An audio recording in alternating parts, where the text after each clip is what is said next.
नमस्कार साथियों, मेरा नाम अभय साहू है। मानव और पर्यावरण के विषय में हम पढ़ रहे हैं। तो ये पार्ट 2 है। पार्ट 1 जिन्होंने पार्ट 1 नहीं देखा वो जाके पहले पार्ट 1 देखें, तब ये सारी बातें उनको समझ में आएंगी। तो हम बात करते हैं प्रदूषण की। प्रदूषण पर्यावरण की प्राकृतिक संरचना एवं संतुलन में होने वाले हानिकारक परिवर्तन को पर्यावरण प्रदूषण कहते हैं। समझ में आया? हानिकारक परिवर्तन को पर्यावरण प्रदूषण कहा जाता है। प्रदूषक वे अनुपयोगी पदार्थ जो अनुचित मात्रा में उपस्थित होकर प्रदूषण के लिए जिम्मेदार होते हैं प्रदूषक कहलाते हैं। प्रदूषक दो प्रकार के होते हैं। पहला प्राकृतिक प्रदूषक, दूसरा मानवीय प्रदूषक। मानवीय प्रदूषक जैसे कीटनाशक, उर्वरक, कांच, प्लास्टिक आदि। हम एक छोटा सा एग्जाम्पल लेते हैं समझने के लिए। पहले स्वस्थ मनुष्य थे, फिर प्रदूषक के रूप में कोरोना आया और व्यक्ति अस्वस्थ हुआ, हानिकारक उस पर प्रभाव दिखा और व्यक्ति की जान जाने लगी। उसी प्रकार स्वच्छ पर्यावरण अब हमारा, उसमें जिम्मेदार कारक कौन था? कोरोना। इसके कारण वायु प्रदूषित हुई और परिवर्तन क्या हुए? हानिकारक। तो ये कोरोना क्या हुआ? एक प्रदूषक है। तो आगे हम चलते हैं। पर्यावरण प्रदूषण के प्रकार व प्रभाव।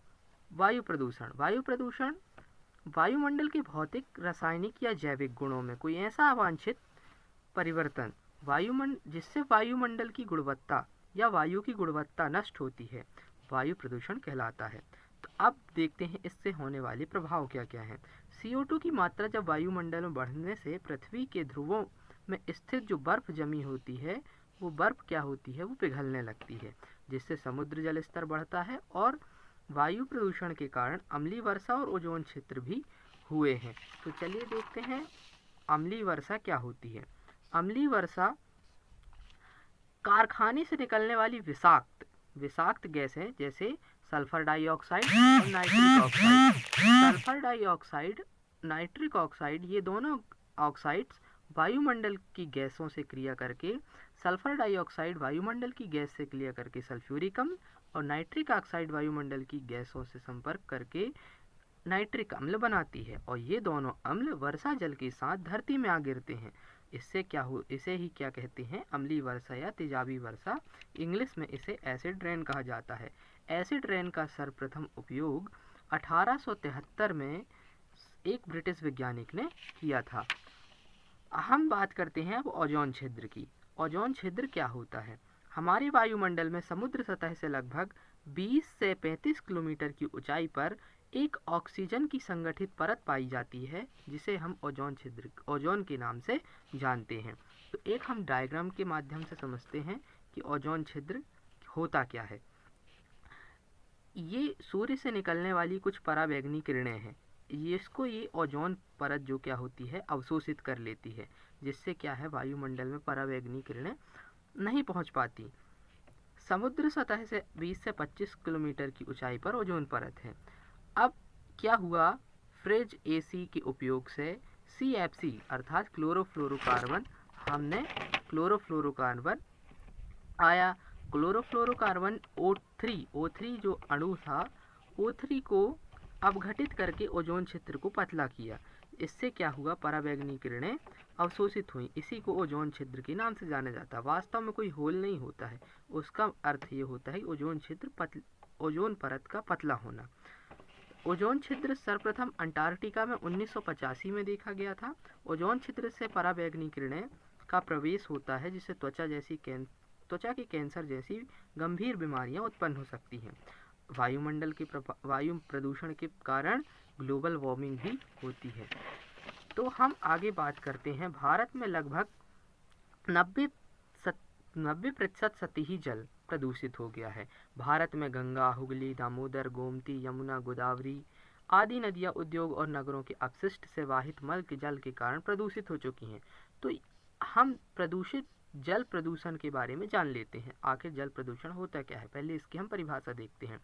जल प्रदूषण, जल में भौतिक, रासायनिक या जैविक गुणों में ऐसा कोई अवांछनीय परिवर्तन जिससे जल की शुद्धता में गिरावट आती है, जल की शुद्धता गिरती है, जल प्रदूषण कहलाता है। जल की शुद्धता कब गिरती है? जब उसमें हानिकारक अवांछित पदार्थ मिल जाते हैं, जैसे वाहित मल, जल, कारखानों से निष्कासित पदार्थ, उर्वरक, कीटनाशक, परमाणु रिएक्टर से प्रभावित उष्ण जल जल प्रदूषण के कारक होते हैं। इससे होने वाले प्रभाव की यदि हम बात करें तो प्रदूषित जल में घुले सीसा या इसी को इंग्लिश में लेड कहा जाता है, पारा, क्रोमियम आंत व गुर्दे की कोशिकाओं को खराब कर खांसी, जुकाम, पीलिया, डेंगू, हैजा, टाइफाइड, पेचिश आदि बीमारियों को जन्म देते हैं। जल जीवों के दम भी घुटते हैं, जल जीव भी मर जाते ही हैं। ध्वनि प्रदूषण। ध्वनि प्रदूषण क्या होता है? कोई भी ध्वनि जब मानसिक क्रियाओं में विघ्न उत्पन्न करे, मानसिक मतलब मन को अच्छी ना लगे तो वह शोर कहलाती है, और शोर एक अवांछित ध्वनि होती है। अतः इसके बढ़ने से ध्वनि प्रदूषण होता है। जैसे स्पीकर, ध्वनि विस्तारक यंत्र, पटाखे आदि ध्वनि प्रदूषण के कारक होते हैं। अच्छा, तो हम कुछ इम्पोर्टेंट बातें डिस्कस करते हैं। जैसे शोर मापने की इकाई डेसिबल है, ये इम्पोर्टेंट क्वेश्चन है जो कि वस्तुनिष्ठ में आता है। 66 से 75 डेसिबल की ध्वनि साधारण शोर मानी जाती है। 140 डेसिबल मनुष्य की सुनने की शक्ति को कमजोर कर सकता है। यदि 140 डेसिबल की ध्वनि मनुष्य के कानों पर पड़े तो वह सुनने में असमर्थ भी हो सकता है। और 120 डेसिबल युक्त शहर रियो डी जेनेरो है, जो विश्व का सर्वाधिक शोर युक्त शहर माना जाता है। रियो डी जेनेरो जो शहर है वहाँ 120 डेसिबल ध्वनि शोर है, जिससे वहाँ ध्वनि प्रदूषण सबसे ज़्यादा होता है। मृदा प्रदूषण। मृदा प्रदूषण के बारे में बात करें तो देखते हैं मृदा प्रदूषण। भूमि के भौतिक, रासायनिक या जैविक गुणों में कोई ऐसा भी अवांछित परिवर्तन जिससे भूमि की उर्वरा शक्ति तथा उपयोगिता क्या होती है? नष्ट हो जाती है, मृदा प्रदूषण कहलाता है। जैसे कीटनाशक का अत्यधिक उपयोग, उर्वरक, प्लास्टिक, कूड़ा करकट आदि मृदा प्रदूषण के कारक हैं। रेडियोधर्मी प्रदूषण की बात करें तो रेडियोधर्मी क्या होता है? जब नाभिकीय संलयन एवं विखंडन की प्रक्रिया होती है तो उसके फलस्वरूप क्या होता है? रेडियोधर्मी तत्व वातावरण में उपस्थित होकर एक हानिकारक परिवर्तन उत्पन्न करते हैं, जिसे क्या कहते हैं? जैसे यूरियम, थोरियम, सीजियम, प्लूटोनियम, कोबाल्ट जैसे आदि रेडियोधर्मी सक्रिय तत्व नाभिकीय प्रक्रियाओं में काम आते हैं, और यही रेडियोधर्मी प्रदूषण के लिए प्रदूषक का कार्य करते हैं। रेडियोधर्मी प्रदूषण का प्रभाव हमारे शरीर पर प्रत्यक्ष और अप्रत्यक्ष या इसी को परोक्ष रूप से कहें दोनों होता है। यह श्वास नली पर सीधे प्रभाव करता है। अब बात करें आगे तापीय प्रदूषण की, तो तापीय प्रदूषण विश्व के सामान्य तापक्रम में होने वाली अवांछनीय वृद्धि जिसका प्रभाव जीवमंडल पर पड़े तापीय प्रदूषण कहलाता है। जैसे CO2, मीथेन, CFC यानी क्लोरोफ्लोरोकार्बन, नाइट्रस ऑक्साइड आदि वायुमंडलीय तापमान में वृद्धि करते हैं, तो ये तापीय प्रदूषण कहलाता है। अब हम एक इम्पॉर्टेंट चीज की बात करते हैं, भूमि के बदलते उपयोग एवं उसके प्रभाव। तो भूमि का आजकल देखते हैं हम कैसे आदि मानव काल से अभी तक भूमि में क्या क्या बदलाव हुए हैं और ये हमारे लिए क्या दुष्प्रभाव दिखाते हैं। चलिए देखते हैं। आदि मानव काल से में पर्याप्त शुद्ध हुआ करता था, प्रकृति हमारी पर्याप्त शुद्ध हुआ करती थी। फिर मनुष्यों ने विज्ञान एवं तकनीक विकास किया। मनुष्यों ने प्रकृति पर विजय पाने की कोशिश में पर्यावरण को अपनी आवश्यकता के अनुसार बदलना प्रारंभ कर दिया। नगरीकरण और औद्योगिकरण से प्राकृतिक पर्यावरण को काफी नुकसान हुआ। प्राकृतिक पर्यावरण का क्षरण मानव के प्राकृतिक संसाधनों के निरंतर व अविवेकपूर्ण दोहन की उपज है। विश्व भर में भूमि के बदलते स्वरूप के लिए अनेक तत्व जिम्मेदार हैं, जिनमें निम्नलिखित कुछ तत्वों की अपन बात करते हैं। जैसे जनसंख्या वृद्धि। पहला, जनसंख्या वृद्धि क्या होता है, चलिए देखते हैं। और इसी में हम जानेंगे कि जनसंख्या विस्फोट भी क्या होता है। वर्तमान विभिन्न देशों में मनुष्यों की जनसंख्या में निरंतर वृद्धि होती जा रही है, जो जनसंख्या विस्फोट का रूप इसने ले लिया है। चिकित्सा के क्षेत्र में हुई प्रगति के कारण मानव जीवन शैली बेहतर हुई है। जन्म दर एवं मृत्यु दर में कमी आई है। बीमारी, सूखा, बाढ़ और युद्ध में होने वाली मौतें कम हुई हैं, जिससे जनसंख्या वृद्धि हुई है, और यही कारक हैं जनसंख्या विस्फोट के। वन अपरूपण क्या होता है?